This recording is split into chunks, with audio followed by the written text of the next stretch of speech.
Halo semuanya, langsung aja kita mulai sesi bedah tuntas kali ini. Pernah kepikiran nggak sih kenapa tiba-tiba semua tempat, dari kafe-kafe hits di Blok M sampai jaringan kopi internasional, jualan matcha? Di pembahasan kita hari ini, kita bakal memisahkan sains sejati dari sekedar trik marketing. Kita cari tahu bareng-bareng, apakah minuman hijau cerah ini beneran berhak menyandang status superfood, atau ya cuma tren sesaat aja?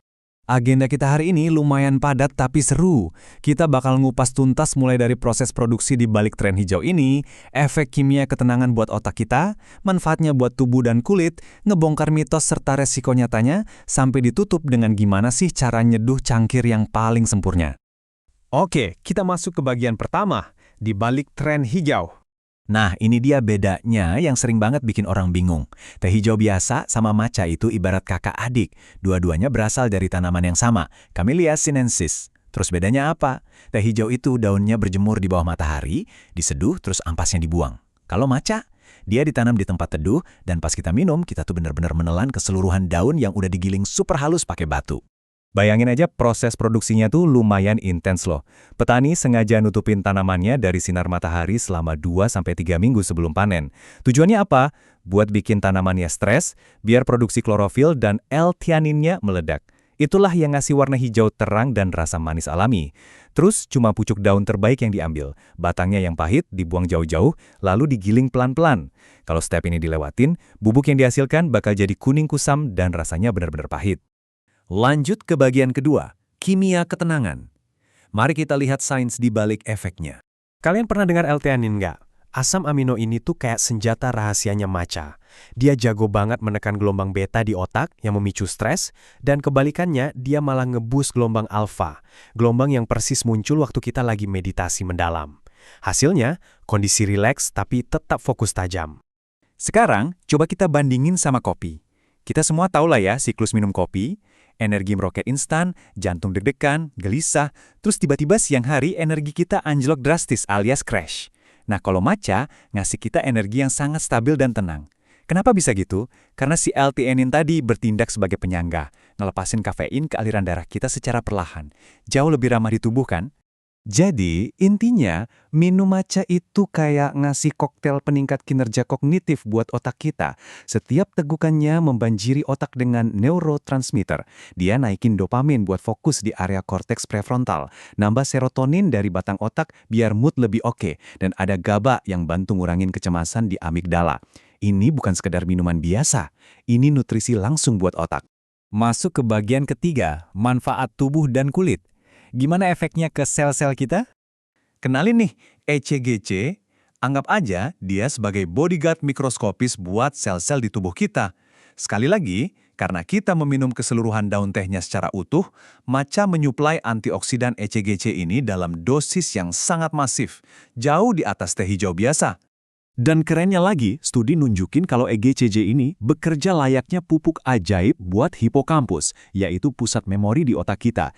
Dia ngebantu sel-sel otak buat ngebangun jaringan koneksi baru yang pada akhirnya sangat potensial buat memperlambat penurunan kognitif seiring bertambahnya usia kita. Sesuai banget sama kutipan ini, proses biologi yang namanya apoptosis ini gila banget. ECGC di dalam matcha bisa ngasih perintah ke sel-sel yang rusak, bahkan sel yang berpotensi jadi kanker, buat menghancurkan diri mereka sendiri. Nggak cuma itu, dia juga bisa memutus aliran darah yang menyuplai tumor, bikin tumornya kelaparan. Terus, angka 26% ini mewakili apa? Ini adalah angka penurunan risiko stroke buat mereka yang rutin mengonsumsi teh hijau jenis ini. Riset dari Harvard Medical School dan berbagai studi di Jepang juga nunjukin ada penurunan drastis pada penyakit jantung koroner dan kadar kolesterol jahat. Buat kalian yang concern sama urusan kecantikan dan kebugaran, tenang aja, matcha ini ibarat paket komplit. Polifenol dan klorofilnya kerja keras dari dalam keluar sebagai agen antiinflamasi yang mendetoks kulit dan ngelindungin dari kerusakan sinar UV. Bonusnya, dia juga bantu naikin sedikit laju metabolisme sampai 4% buat ngebakar lemak. Tapi tunggu dulu, kita masuk ke bagian keempat, mitos dan risiko nyata. Sebelum kalian ganti semua air putih di rumah dengan matcha, kita butuh reality check dulu nih. Bisa nggak sih minum matcha setiap hari malah ngebawa bahaya? Jawabannya, iya. Kalau dikonsumsi dengan cara yang salah atau dosisnya berlebihan, ada beberapa resiko tersembunyi yang benar-benar terbukti secara medis. Mari kita debunk dulu deh mitos-mitos yang sering seliweran di media sosial. Sering lihat label ceremonial grade, faktanya itu murni trik marketing aja, nggak ada standar resminya. Obat kurus instan? Nggak lah, tetap butuh diet dan olahraga yang benar. Terus kalau ada yang bilang matcha bebas kafein, wah salah besar. Secangkir matcha kental bisa mengandung sampai 136 mg kafein loh, itu lebih tinggi dari beberapa jenis kopi. Dan soal detoksifikasi tubuh secara penuh, sebenarnya hati dan ginjal kita yang kerja keras, matcha cuma sekedar ngebantu aja. Nah, ini hal-hal krusial yang harus banget diwaspadai. Kalau kalian punya riwayat batu ginjal, hati-hati karena konsumsi tinggi bisa membebani ginjal karena kandungan oksalatnya. Katekinnya juga bisa menghambat penyerapan zat besi di usus.